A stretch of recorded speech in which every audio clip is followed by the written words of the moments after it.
And being hovered already, not a surprise there. It will get locked in. Let's see if Oni have the Kilgroth answer, or are they going to go a little bit differently here? Chalgner being hovered right now. That does suggest that if they are banning out Chalgner, they are looking to have a very high CC composition in their in mind right now, because they do not want that Chalgner, that elephant of doom to spoil their plans. We do see there's anyone being picked up though for M8HEXA.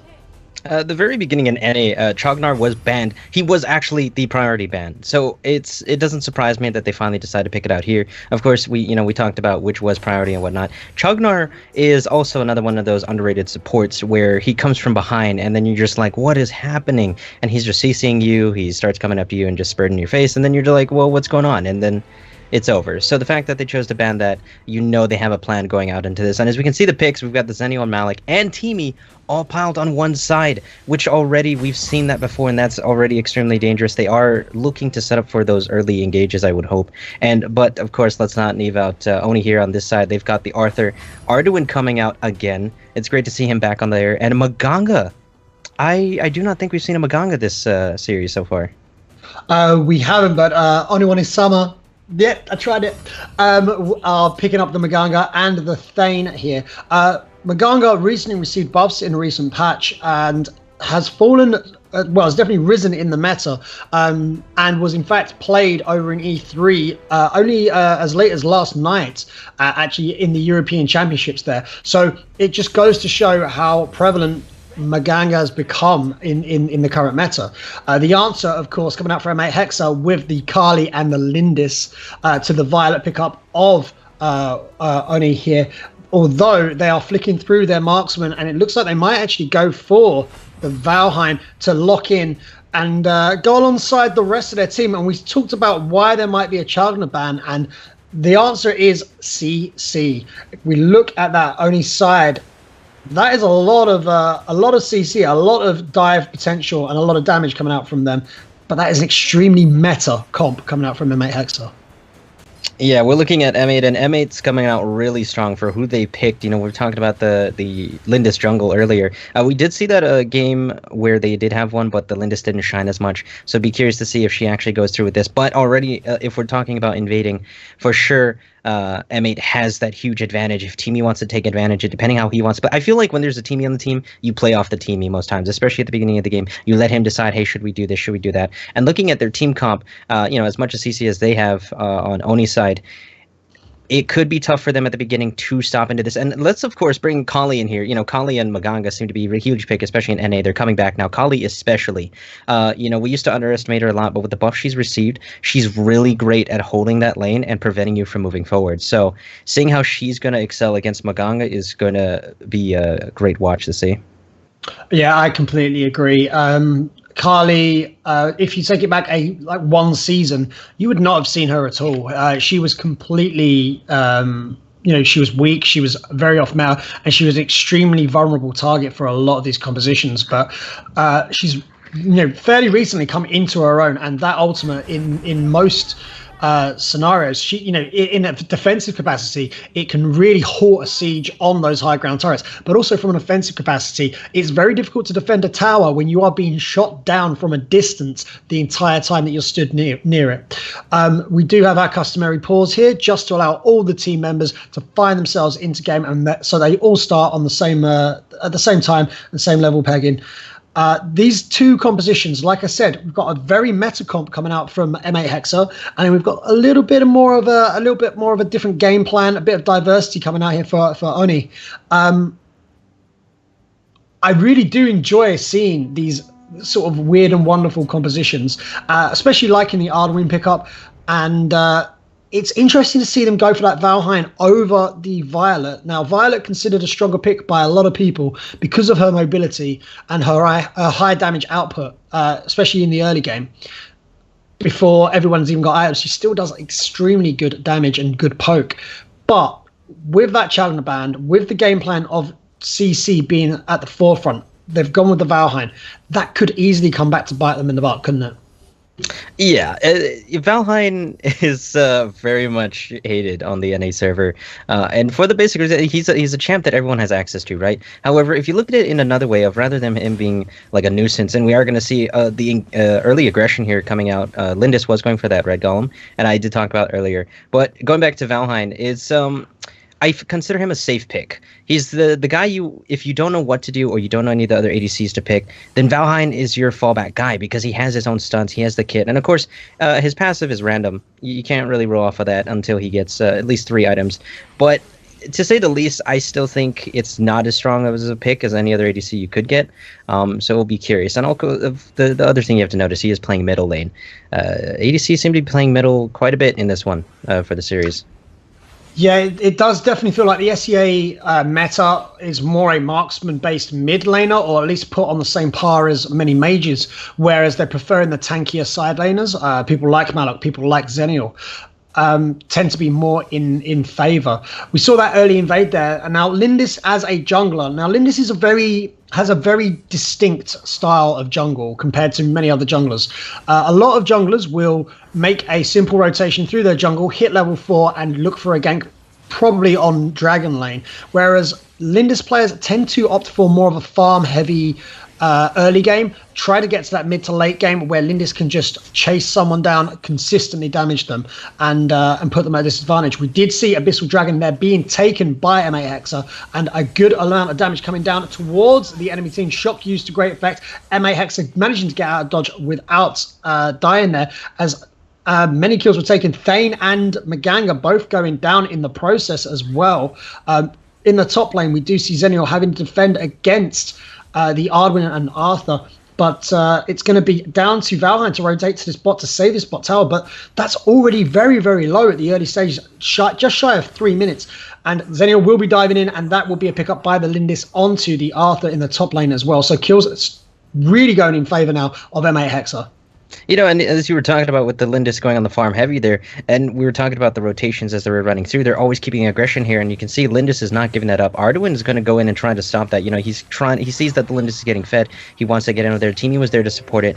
A little bit of a bad move there. But as they were going on that dragon, Malik steps in and intercepts. Was the best thing he could have done. Why? Because he knows that they saw that. He's like, you know, instead of Oni trying to go and intercept it, he's going to at least at most sacrifice himself to protect them from getting that first dragon, and that was really important. It was a good move. He ended up coming out of it just fine, and they ended up picking up some kills, and like you said, the tower is getting pressured, and now Kali coming down to add to that pressure. And you know, another thing to note on Kali, actually, that I didn't notice before, is her tower damage is pretty heavy compared to other mages. Yeah, she can deal significant damage.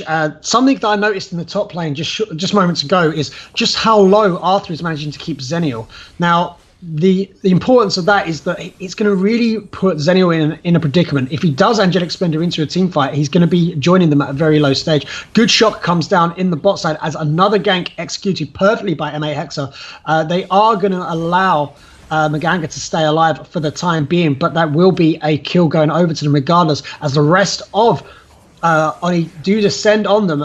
Ultimate used by, oh, look at that damage coming out onto Maganga on the backside. Angelic Splendor being used by Abyssal, by the way, and we do see a good amount of damage being dealt across the board. Abyssal Dragon will be picked up by M8HEXA. M8HEXA dealing great damage across the board and do manage to pick up another kill. 6-0 in kills now. Does leave Zilia open in the mid lane to try and push this tower, but he's going to get caught out as well, as M8HEXA managed to track him down in the process. Zenial going to be picking up that kill onto the Arthur, and this is slowly, I say slowly, rather quickly, in fact, getting very much out of hand and falling in favor of M8HEXA. Yeah, and highlighting back onto Lindis again, and specifically that dragon fight that happened. During that entire time, Lindis did not really participate too much in the fight. She was focusing on Dragon, and that was completely fine. And what her team did was back her up, realizing that that is what she wanted to do, and she has the damage to solo that Dragon. They all went in and prevented Oni from even making a move. And of course, Oni did try to slip in there a little bit too tightly, where Zenny was able to nudge himself in between. And of course, like you saw, the Kali damage was really ridiculous coming out of the Maganga. And look at them diving these towers. They're not afraid to get in there. M8 is willing to do all of that. And because of Teamy, they can take those kind of plays, and we talked about that aggressive play and following through what Teamy does, and they're doing just exactly that. Yeah, absolutely incredible damage there coming out from the Kali. In these early stages where people haven't had the money, they don't have the ability to build those Gaias, to build those medallions. The sheer amount of damage that Kali will do on an AoE scale is incredible. And now Arduin, we can see the tower goes down and immediately being slowed over and over again. The combination of the Chain Lance, Pooty Poots, and the slows coming out from Lindis there just meant that was an easy victim for Lindis as another kill falls in favor of XXF. M8HEXA are now trying to run away. Zilia will be going in deep though, but there comes the Angelic Splendor to keep M8HEXA healthy, and it is going to allow Lindis to pick up the return kill onto the Arthur despite the engage coming from their side, and there's going to be a second kill going in favor of M8HEXA, 12-1. Did manage to get the 1 kill for Oni, but that's going to be a dominating performance as they secure another kill there onto the Valheim.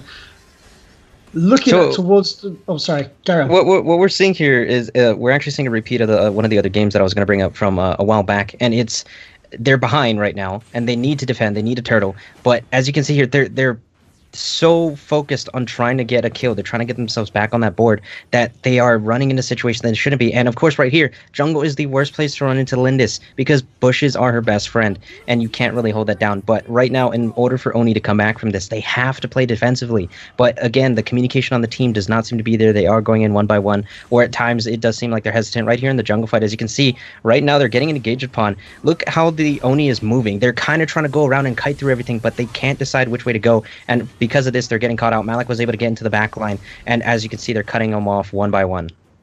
Yeah, did see a pick up there by the Arduin, but it won't be enough to save them as you do see them dropping one by one. They definitely need to be on a little bit.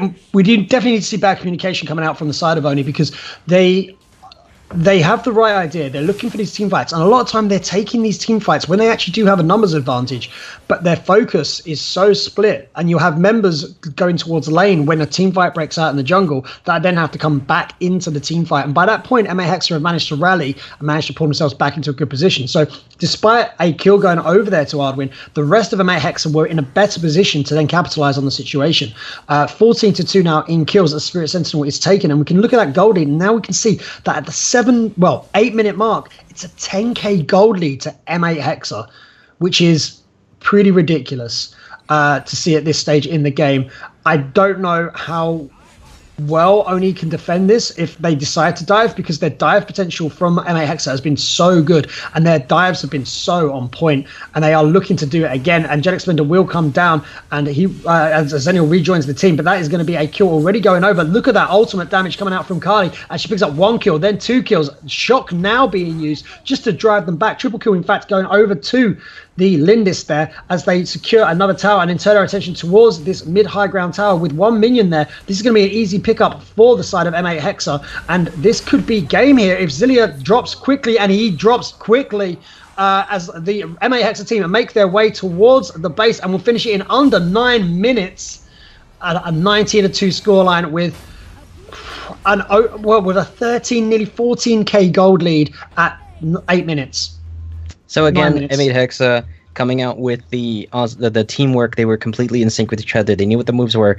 And as I keep bringing this up, and it's hugely important, when you have Teamy, the plays are infinite, and adding Malik into that, and of course Lindis, they actually did buff her range as well, so that's making her a contender. What they had to do was stop that Lindis, try to get in that back line. The problem was the way they were positioning themselves. Oni was not able to get anywhere in the back line, and the only people they were focusing were anyone in front of them, and that actually was hurting them much more than it should have. And if we're looking at the items here, of course M8 was able to get the majority of it done. Scorching Wind going out on the Lindis. It seems to be more popular of the item, and it's a really good one. And she decided to go Spear, which I actually have not seen on NA. This is the first time I've seen Lindis with the Spear. Yeah, I mean, you can see the spear, the Oni arms, very much a Pierce sort of build. Combine that with the attack speed and the lifesteal element that you're going to be getting from the Scorching Wind. Really good combination, in fact, on the Zenial. And you can see by the tokens and medals that XXF managed to pick up in that game. Considering it was only a 9 game, that's a nice collection of medals they managed to pick up there with the most gold, triple kill, etc. So a very dominating performance. I don't really... I can't fault M8HEXA in any way or form in that game. They played it perfectly. And I think the biggest problem lied in only managing to, like you said earlier, to mirror what you said, they were going in one by one. They were not on the same page communication-wise. And with their team, they didn't get to the point in the game where they would really shine. So, yeah, I completely agree with you on that point. But great game. M8HEXA managed to secure the victory there. I presume we will have another break now, guys. Very quick game, but we will have another break, and we are